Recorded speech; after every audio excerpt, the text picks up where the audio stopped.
Hello সবাইকে, আজ আমি তোমাদের সঙ্গে শেয়ার করব গেট রেডি উইথ মি।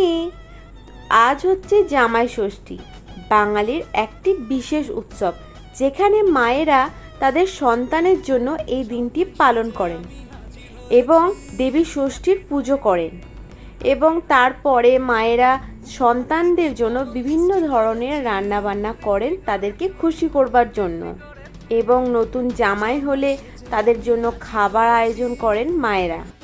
তো আমি যে ব্লাউজটা প্রথমে পরেছিলাম সেটাও আমি তৈরি করেছি, যেটা এখন বললাম সেটাও আমি তৈরি করেছি। তো প্রথমের সঙ্গে খুব একটা মানালো না বলে আমি পাল্টে নিলাম। তো এই লুকটা কিন্তু আমি এমনি করেছি তোমাদের সঙ্গে শেয়ার করব বলে। তো কেমন লাগছে সেটা জানাতে কিন্তু ভুলবে না। তো আজকে আমি এই গরমে একদম হালকা মেকআপ করে জুয়েলারি পরে রেডি হয়েছি। আজকে আমার ভিডিওটা ভালো লাগলে অবশ্যই একটা লাইক করবে। Bye bye.